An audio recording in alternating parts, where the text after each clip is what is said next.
네, 오늘도 이렇게 주일 예배로 나오신 우리 학생 여러분들 진심으로 감사드립니다. 우리 함께 사도신경으로 신앙 고백 드리겠습니다. 전능하사 천지를 만드신 하나님 아버지를 내가 믿사오며 그 외아들 우리 주 예수 그리스도를 믿사오니 이는 성령으로 잉태하사 동정녀 마리아에게 나시고 본디오 빌라도에게 고난을 받으사 십자가에 못 박혀 죽으시고 장사한 지 사흘 만에 죽은 자 가운데서 다시 살아나시며 하늘에 오르사 전능하신 하나님 우편에 앉아 계시다가 저리로서 산자와 죽은 자를 심판하러 오시리라. 성령을 믿사오며 거룩한 공예와 성도가 서로 교통하는 것과 죄를 사하여 주시는 것과 몸이 다시 사는 것과 영원히 사는 것을 믿사옵나이다. 아멘. 네, 다음으로 함께 찬양 불러보도록 하겠습니다. 오늘 받으실 찬양은 하나님 제가 여기 있어요 입니다. 함께 큰 목소리로 찬양 드리도록 하겠습니다.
네, 함께 큰 목소리로 찬양 불러주셔서 감사합니다.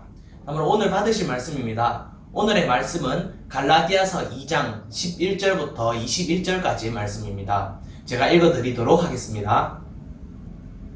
게바가 안디옥에 이르렀을 때 책망받을 일이 있기로 내가 그를 대면하여 책망하였노라.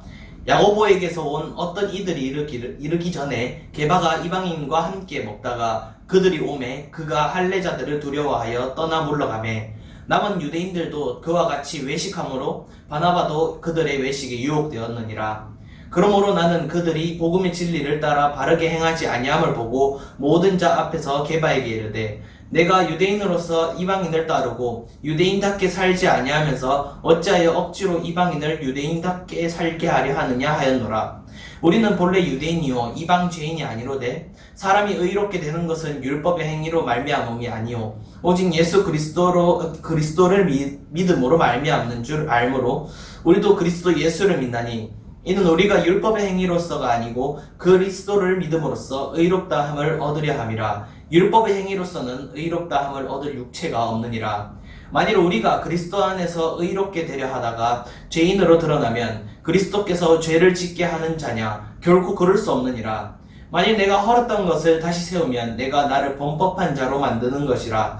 내가 율법으로 말미암아 율법에 대하여 죽었나니 이는 하나님에 대하여 살려 함이라. 내가 그리스도와 함께 십자가에 못 박혔나니 그런즉 이제는 내가 사는 것이 아니요 오직 내 안에 그리스도께서 사는 것이라. 이제 내가 육체 가운데 사는 것은 나를 사랑하사 나를 위하여 자기 자신을 버리신 하나님의 아들을 믿는 믿음 안에서 사는 것이라.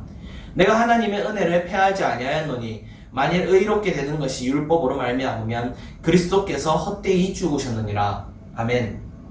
함께 기도드리도록 하겠습니다. 하나님 감사합니다. 오늘도 이렇게 이 말씀을 듣기 위해서 이 자리에 모일 수 있도록 인도하여 주신 감사드립니다. 하나님, 비록 하면 넘었지만 이 설교를 들으면서 하나님 그들의 마음에 주님께서 믿음을 심어주시고 그 믿음을 통하여서 이 세상을 나아갈 수 있도록 하나님께서 인도하여 주시옵소서. 오늘의 말씀을 통하여서 마음속 깊이 새겨지는 그 말씀을 들을 수 있도록 하시고 예수님 이름으로 기도드렸습니다. 아멘. 네, 여러분들 반갑습니다. 오늘 말씀을 듣기 위해서 나오신 우리 학생 여러분들에게 진심으로 감사 인사드리겠습니다. 함께 오늘 본문을 살펴보도록 하겠습니다. 오늘 본문은 하나님께서 우리에게 세상의 눈을 의식하지 말고 세상에 예수님을 믿는 믿음을 통하여서 세상에 나아갈 것을 우리에게 주문하고 계십니다. 오늘 본문에서 예수님의 수지자였던 베드로의 행동에 대해서 바울이 크게 꾸짖고 있는 모습을 우리에게 비춰주고 있습니다. 당시 안디옥이라는 지방에 갔던 베드로는 이방인들과 함께 식사를 하게 되었습니다. 그때 예수님의 또 다른 제자였던 야고보가 보냈던 사람들이 이 안디옥의 지방에 도착한다는 소식이 베드로에게 들려오자 베드로는 자신이 이방인들과 같이 밥을 먹고 있다는 그런 소문이 퍼질까봐 두려워하여서 그 자리를 피하게 되었습니다. 결국 베드로를 따르던 또 다른 유대인들 또한 그 자리를 피하게 되었고, 그 당시 이 모습을 지켜보던 바나바는 큰 회의감이 들어서, 믿음에 대한 회의감이 들어서 이 사실을 바나바는 이 사실을 바울에게 보고하게 되었던 것이었습니다. 바울은 그 소식을 듣고 베드로를 크게 꾸짖게 되는 모습을 크게 꾸짖으면서 이 편지를 썼던 것이 오늘 본문의 말씀이었던 것입니다. 오늘날을 살아가는 우리도 이러한 행동을 하고는 합니다. 다른 사람에게 예수님을 믿는다고 쉽게 말하지 못하는 것이 현재 우리가 겪고 있는 상황일지도 모를 일이죠. 분명히 이런 행동은 세상의 차가운 시선, 우리가 예수님을 믿는다는, 교회에 다닌다는 그런 표현을 할 때마다 차가운 시선이 자꾸만 꽂히는 것 같기 때문에 그럴 수도 있겠지만, 그러나 결국 우리의 마음에 이를 표현할, 이 믿음을 표현할 용기를 가지고 있지 않기 때문일 수도 있다는 사실입니다. 대체 우리는 이 시대에 남의 시선을 의식하면서 신앙을 가져야 하는 이 시대에 과연 우리는 어떻게 행동해야 될까요? 저는 오늘 이 본문의 말씀을 가지고 하나님의 의에 사는 우리라는 제목으로 여러분들과 이 말씀을 나눠보고자 합니다. 첫 번째입니다. 과연 우리는 의로운가? 라는 것이 우리가 가져야 할 의구심입니다. 앞서 말씀드렸듯이 베드로는 당시 유대인들에게 이방인들과 같이 밥을 먹는다는, 그러니까 배신자라는 소리를 들을까봐 두려워서 이방인들과의 이 식사 자리를 피하게 되었습니다. 그러나 그 상황에서 바울은 베드로의 이 행동은 크게 잘못된 행동이라는 사실을 우리에게 명확하게 알려주고 있다는 사실입니다. 당시 이스라엘 백성들은 자신들이 하나님이 택하신 백성으로서, 하나님의 선민으로서 그 의미에서 모든 남자들이 할례라는 의식을 받았다고 합니다. 그래서 당시 할례를 받았던 유대인들은 할례를 받지 못한 이 이방인들과 함께 식사하는 것이 매우 엄격하게 금지됐던 일이었습니다. 만일 그 사실이 유대인들에게 알려지면 참으로 난감한 상황이 아닐 수 없었을 것입니다. 이 상황은 베드로의 이 앞길에 닥친 상황이었던 것도 또 마찬가지였습니다.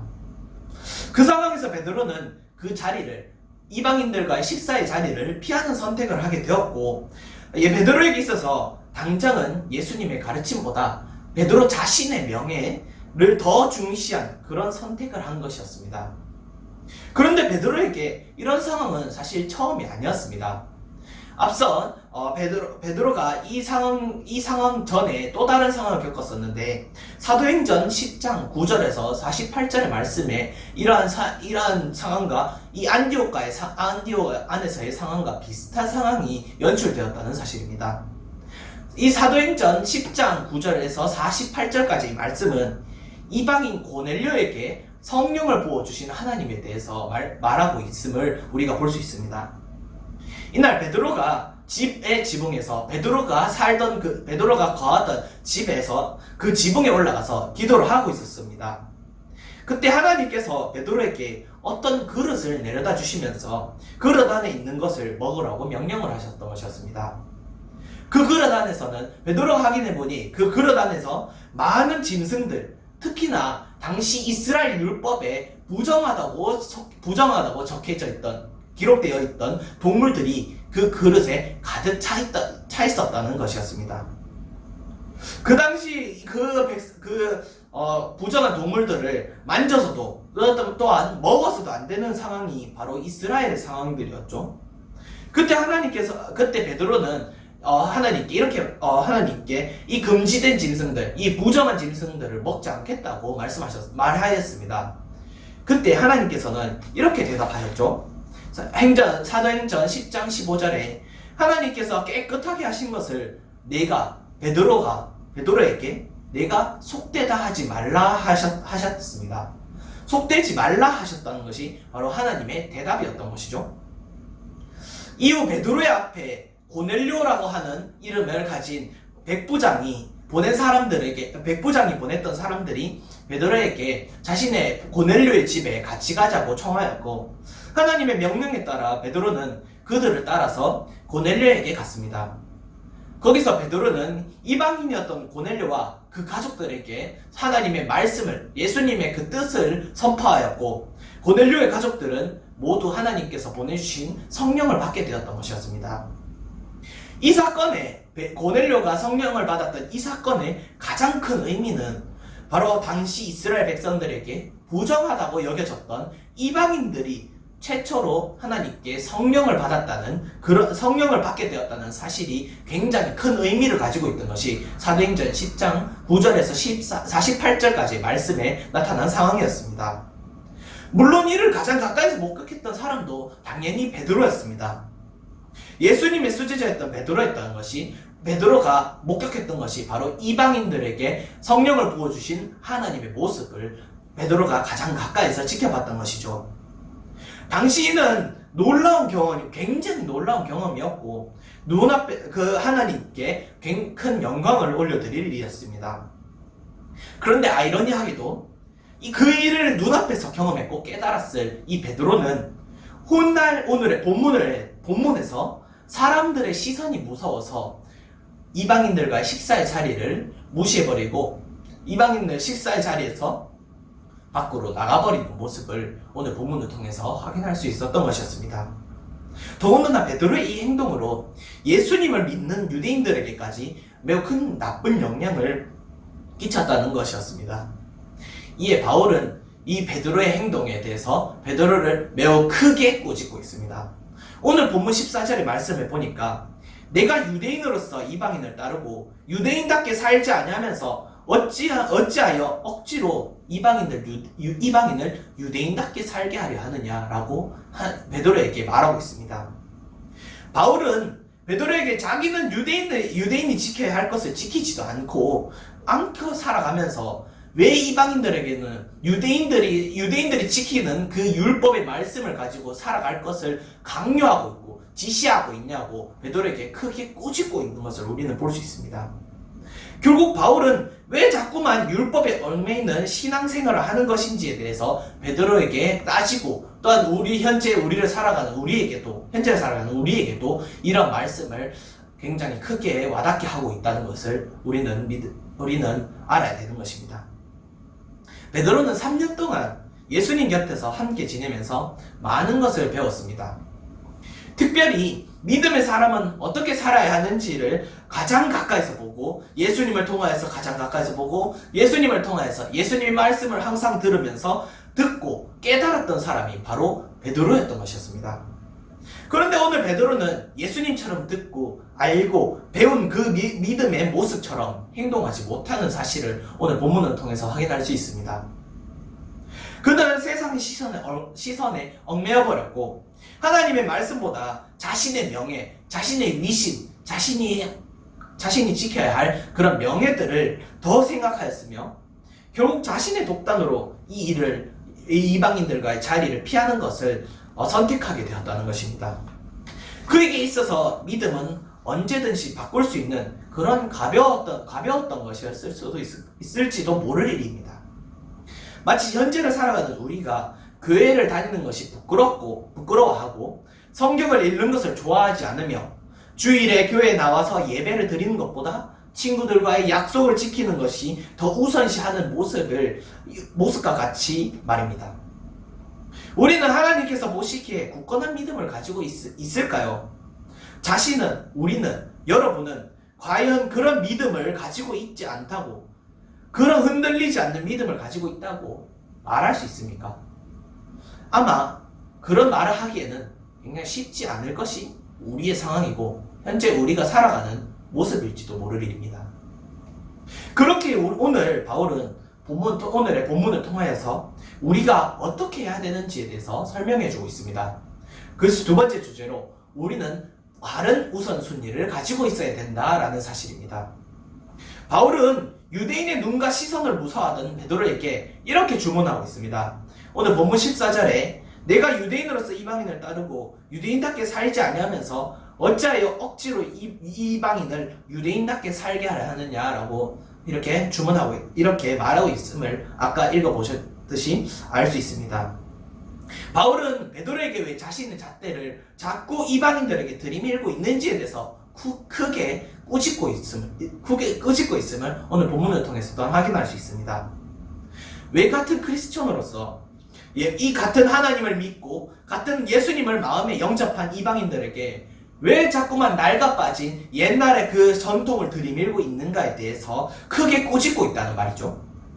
베드로 자신은 가장 가까이에서 예수님을 바라보고 그분의 말씀을 들으면서 그분과 함께 먹고 자면서 또 그분의 뜻을 가장 잘 알고 있어야 할 베드로였습니다. 그러나 정작 자신이 이끌어야 할 사람들을 예수님의 뜻에 맞게 이끌어야 할 베드로였지만은 그 잣대, 자신 정작 이끌어야 할 그 사람들에게 그 이끄는 것을 보여주는 것이 아니라 자신의 잣대를 억지로 들이밀고 그 틀 안에 억지로 끼워 넣으려고 하는 모습을 본문에서 바울을 통해서 확인할 수 있었던 것이죠. 그래서 바울은 이어서 본문을 통해서 이렇게 말하고 있습니다. 본문 16절에 보니까 사람이 의롭게 되는 것은 율법의 행위로 말미암음이 아니요라고 말하고 있습니다.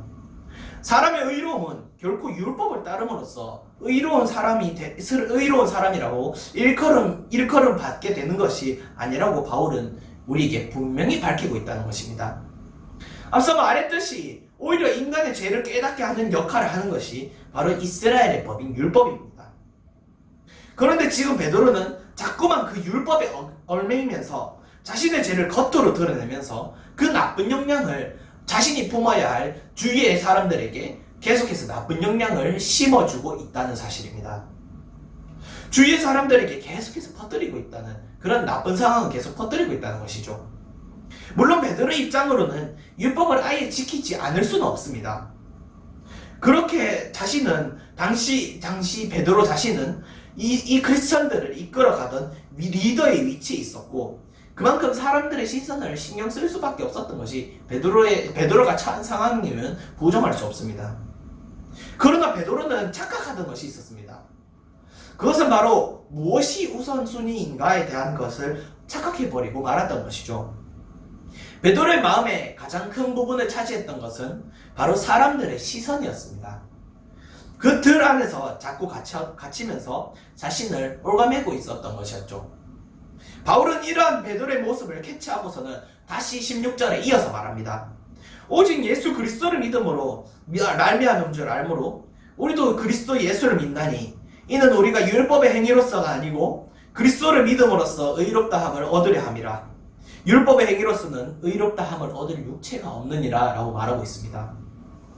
우리가 우선순위를 두어야 할 것은 바로 그리스도 예수를 믿는 믿음으로써 의로운 사람이라고 일컬게 되는 것이 가장 우선으로 우리의 삶에서 가장 우선으로 두어야 되는 것입니다.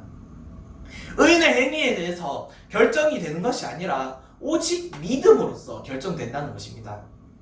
우리의 능력과 힘과 재능으로 우리가 의인이 되는 것이 아니라 예수님을 믿는 그 믿음으로써 우리가 의인이라고 일컬음을 받게 된다는 것입니다.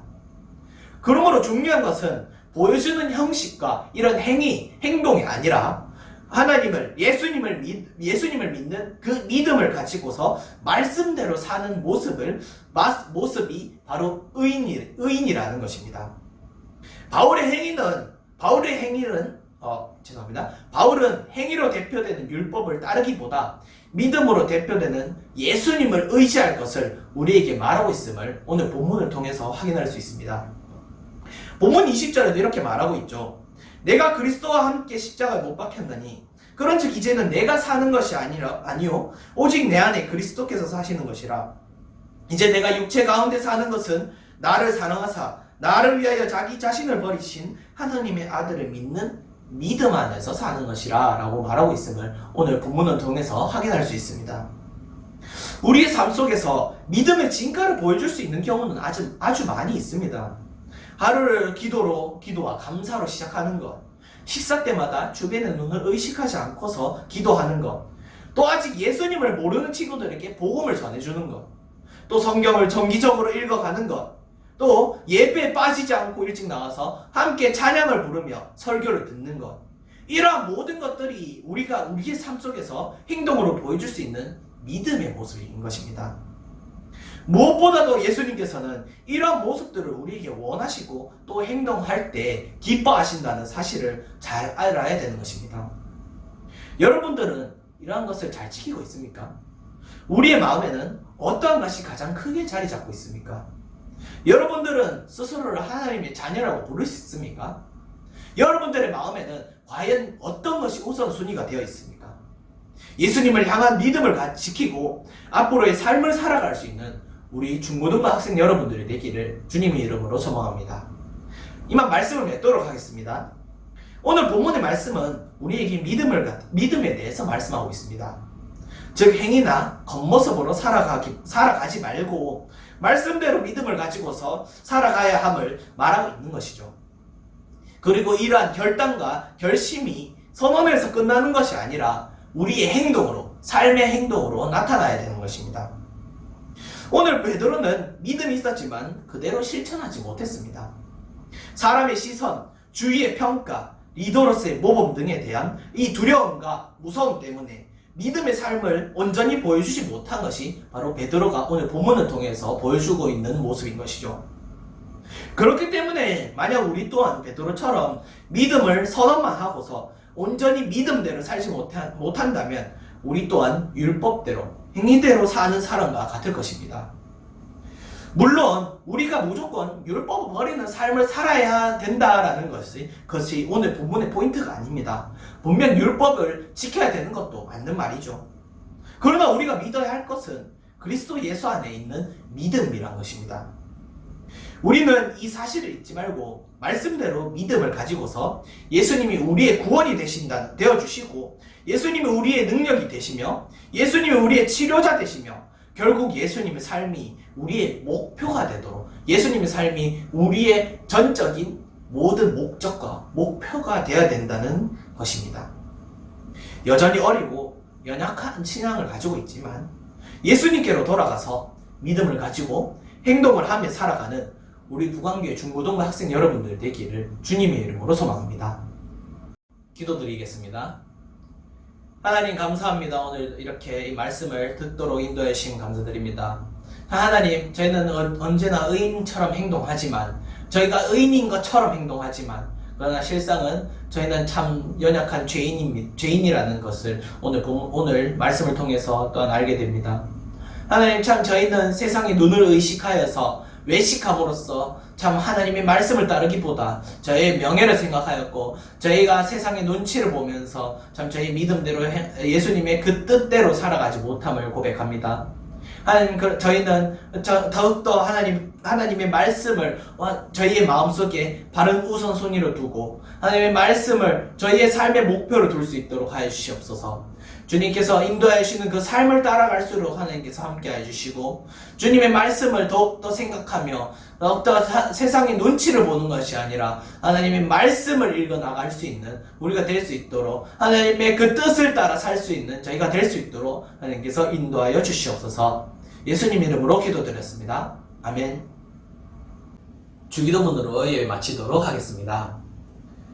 하늘에 계신 우리 아버지여, 이름이 거룩히 여김을 받으시오며 나라의 마옵시며 뜻이 하늘에서 이루어진 것 같이 땅에서도 이루어지이다. 오늘날 우리에게 일용할 양식을 주옵시고 우리가 우리에게 죄 지은 자를 사하여 준 것 같이 우리 죄를 사하여 주옵시고 우리를 시험에 들게 하지 마옵시고 다만 악에서 구하옵소서. 대개 나라와 권세와 영광이 아버지께 영원히 있사옵나이다. 아멘. 네, 감사합니다. 다음으로 광고 있겠습니다. 광고입니다. 코로나 바이러스가 현재 기승을 부리고 있습니다. 우리 학생 여러분들은 건강에 각별히 유의해 주시면서 손소독을 열심히 해 주셨으면 감사하겠습니다. 두 번째로 주일 오전 예배가 11시 예배에 함께 참석하여 주셔서 우리 학생 여러분들의 믿음이 더욱더 굳건해 주셨으면 좋겠습니다. 함께 오전 11시 예배에 나와 주셔서 학생 여러분들의 신앙을 굳건히 지킬 수 있었으면 좋겠습니다. 마지막으로 2020년 우리의 다짐을 함께 읽어보겠습니다. 2020년 우리의 다짐입니다. 엘틴으로 부끄럽지 않은 삶을 삽시다. 예배에 최선을 다하는, 미션을 빠뜨리지 않는, 잃어버린 영혼을 사랑하는 엘틴이 됩시다. 아멘. 이상으로 예배를 마치도록 하겠습니다. 학생 여러분들 감사합니다.